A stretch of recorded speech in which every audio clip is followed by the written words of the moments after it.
విద్యా వ్యవస్థలో లోపాలు, పేపర్ లీక్స్ కు వ్యతిరేకంగా విద్యార్థుల నిరసనలు మరింత తీవ్రమవుతున్నాయి. రేపు దేశవ్యాప్త ఆందోళనలకు పిలుపునిచ్చింది కాక్రోచ్ జనతా పార్టీ. శాంతియుతంగా నిరసన తెలియజేయాలని విజ్ఞప్తి చేసింది. కేంద్ర మంత్రి ధర్మేంద్ర ప్రధాన్ రాజీనామాకు డిమాండ్ చేస్తున్న నిరసనకారులు జూలై 20న పార్లమెంట్ వర్షాకాల సమావేశాల తొలి రోజు చలో సంసద్ నిర్వహించారు. అప్పటి నుంచి జంతర్ మంతర్ వద్ద ఆందోళన కొనసాగిస్తున్నారు.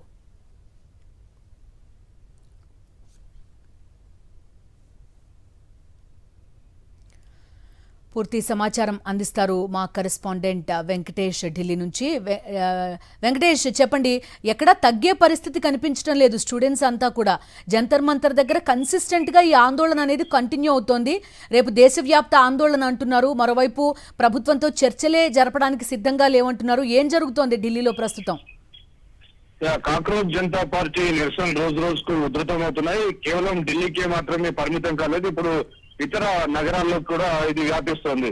సో హైదరాబాద్ లో రేపు జరగబోతుంది. అలాగే మిగిలినటువంటి నగరాల్లో నిన్న ముంబైలో అలాగే పాట్నాలో కూడా జరిగింది. సో ఇది దేశమంతా కూడా క్రమంగా విస్తరిస్తోంది. ప్రభుత్వం ఈ అంశానికి సంబంధించి ఏదైతే డిమాండ్ చేస్తున్నారో ఆ డిమాండ్ల పైన ప్రభుత్వం నుంచి పెద్దగా స్పందన లేదు. సో ఈ రోజు ప్రధానమంత్రి నరేంద్ర మోడీ కూడా ఫాస్ట్ ట్రాక్ కోర్టులు ఏర్పాటు చేసి నీట్ పేపర్ లీక్ కు బాధ్యులైనటువంటి వారికి శిక్షలు పడేలా చర్యలు తీసుకుంటామని హామీ ఇచ్చారు. అయితే ప్రధానమంత్రి ఇచ్చినటువంటి హామీతో సిజేపీ కార్యకర్తలు, విద్యార్థుల వరకు కూడా సంతృప్తి చెందడం లేదు. ఖచ్చితంగా తమ మొదటి డిమాండ్ ధర్మేంద్ర ప్రధాన్ రాజీనామా. సో అది పూర్తయ్యేంత వరకు తాము నిరసన నుంచి కదిలేటువంటి ప్రసక్తి లేదని స్పష్టం చేస్తున్నారు. సో ఆ నేపథ్యంలో ఈ కాక్రోచ్ జనతా పార్టీ చేస్తున్నటువంటి నిరసన ఇప్పట్లో ముగిసేలా కనిపించట్లేదు. రైట్ వెంకటేష్, చెప్పండి, ప్రభుత్వం చర్చలు జరిపితే దానికి కూడా మేము సిద్ధంగా లేవు జరపడానికి అని చెప్పడం కూడా మనం చూస్తున్నాం సీజేపీ తరపు నుంచి. వెరాజ్ కొన్ని ప్లేసెస్లో అయితే అసలు ట్రేడర్స్ కంప్లీట్గా 6:30 దాకా షాపులు కూడా క్లోజ్ చేసుకోండి అనే సూచనలు కూడా కనిపిస్తున్నాయి మనకి. నిజానికి కాక్రోచ్ జనతా పార్టీ డెఫినెట్ గా మొదటి నుంచి అదే స్టాండ్తో ఉంది. ప్రభుత్వంతో చర్చలు జరపవు. ఒకవేళ చర్చలు కనుక జరపాల్సి వస్తే జేపీ నడ్డా నివాసంలో కాకుండా తటస్థ వేదిక పైన చర్చలు జరపాల్సినటువంటి అవసరం ఉందని చెప్తుంది. అయితే వాంఛకు మాత్రం ఈ డిమాండ్ల విషయంలో కొంత సడలింపు ఇచ్చారు. మొదట ఇమీడియట్ గా ఎవరైతే విద్యార్థులు ఉన్నారో వారిపైన బుక్ చేసినటువంటి కేసులు అన్ని కూడా రద్దు చేయాలి. అలాగే చనిపోయినటువంటి విద్యార్థులకు ₹1 నష్టపరిహారం ఇవ్వాలి. ధర్మేంద్ర ప్రధాన్ రాజీనామాకు సంబంధించినటువంటి అంశాన్ని ప్రభుత్వం పరిగణలోకి తీసుకోవాలని కొంత ఆయన సడలింపించారు. సో అవన్నీ చేసి తాను నిరాహార దీక్ష విరమిస్తానని చెప్పారు. కానీ ఇటు సిపిఐ మాత్రం ఖచ్చితంగా ధర్మేంద్ర ప్రధాన్ రాజీనామా చేస్తే తప్ప ఈ జంతర్ మంతర్ ను ఖాళీ చేసేటువంటి ప్రసక్తి లేదని చెప్తున్నాం. సో ఆ మేరకు వారు కొనసాగిస్తున్నటువంటి డిమాండ్ అనేక వామపక్ష విద్యార్థి సంఘాలు అలాగే ఇతర ప్రజా సంఘాలను కూడా మద్దతు పలుకుతున్నాయి. సో రోజు రోజుకు అక్కడ బలమైనటువంటి ఉద్యమం కొనసాగుతుంది. చాలా మంది దేశవ్యాప్తంగా అనేక మంది అక్కడ నిరసన చేస్తున్నటువంటి విద్యార్థులకు ఫుడ్ పార్సల్స్ పంపిస్తున్నారు. సో స్విగ్గీ, జొమాటో ద్వారా భారీ ఎత్తున వారికి ఆహారం సమకూరుతుంది, ఆహారం, నీళ్లు సమకూరుతున్నాయి.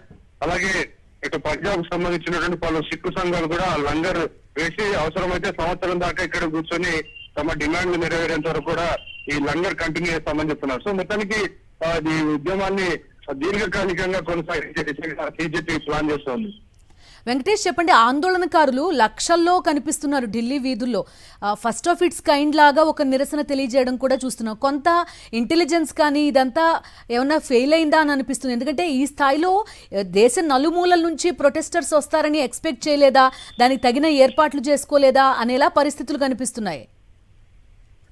నిజానికి సమస్యకు సంబంధించి దాదాపు నెల రోజుల నుంచి దీక్షలు కొనసాగుతున్నాయి, నిరాహార దీక్ష. సో ఇది కంప్లీట్ గా కింది స్థాయి వరకు కూడా ఈ నిరసనకు సంబంధించినటువంటి విషయాలన్నీ కూడా ముందుకు వెళ్ళారు. ప్రధానంగా నరేంద్ర మోడీకి అగెనిస్ట్ గా ఉన్నటువంటి అనేక విపక్ష పార్టీలు, ఇతర విద్యార్థి సంఘాలన్నీ కూడా ఈ ఉద్యమంతో జత కలిశాయి. సో దాని కారణంగానే ఈ సంఖ్య రోజు రోజుకు పెరుగుతుంది.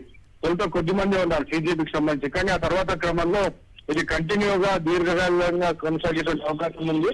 సో ఆ నేపథ్యంలో ఇతర రాజకీయ పక్షాలు, విపక్ష పార్టీలు, ప్రజా సంఘాలు, వామపక్ష విద్యార్థి సంఘాలు అందరూ కూడా దీనికి తోడవుతున్నారు. సో ఆ మెషనరీస్ అన్ని కూడా తోడు కావడంతో విద్యార్థుల సంఖ్య భారీ ఎత్తున పెరుగుతుంది. అయితే ఈ రోజు ఢిల్లీలో 16 మెట్రో స్టేషన్లు మూసివేశారు. ఈ రోజు మొబైల్ డేటా సర్వీసెస్ కూడా కంప్లీట్ గా షట్ చేశారు. సో దాని కారణంగా ఈ రోజు మనం లైవ్ టెలికాస్ట్ చేయలేని పరిస్థితి, కేవలం ఫోన్ లోనే మాట్లాడాల్సినటువంటి పరిస్థితి ఏర్పడింది.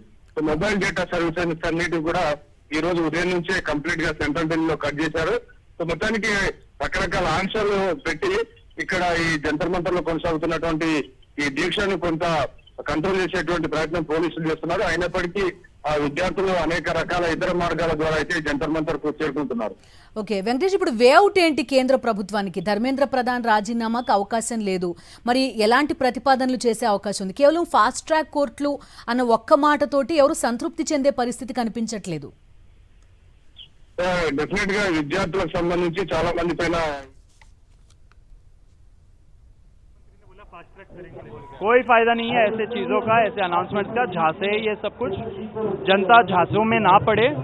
हमें चाहिए अकाउंटेबिलिटी और जवाबदेही, एंड धर्मेंद्र प्रधान का इस्तीफे से कम हम लोग बातचीत नहीं करेंगे।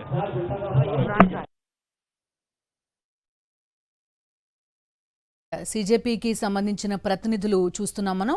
ధర్మేంద్ర ప్రధాన్ రాజీనామా చేసి తీరాల్సిందే, అప్పటిదాకా మేము ఇక్కడ నుంచి వెళ్లేది లేదు అనేది చాలా క్లియర్ కట్ గా తేల్చి చెప్తున్నారు. మా కరెస్పాండెంట్ వెంకటేష్ కూడా జాయిన్ అవుతున్నారు.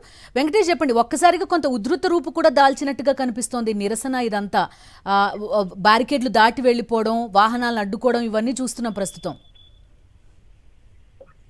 సిజేపీ నిరసన ఇంకా కొనసాగిస్తూనే ఉన్నారు, కానీ ప్రభుత్వం మాత్రం స్పష్టంగా ధర్మేంద్ర ప్రధాన్ రాజీనామా చేయించేటువంటి ప్రసక్తి లేదని కేంద్ర ప్రభుత్వం అయితే స్పష్టం చేసింది. ఈ రోజు ప్రధానమంత్రి నరేంద్ర మోడీ కూడా ఫాస్ట్ ట్రాక్ కోర్టును ఏర్పాటు చేస్తున్నారు తప్ప ఈ డిమాండ్ సంబంధించిన విషయంలో మాట్లాడేటువంటి ప్రసక్తి లేదని చెప్తున్నా. సో మనతో పాటు ఎంపీ రఘునందన్ రావు ఉన్నారు, ఎంపీతో ఒకసారి మీరు కూడా మాట్లాడండి.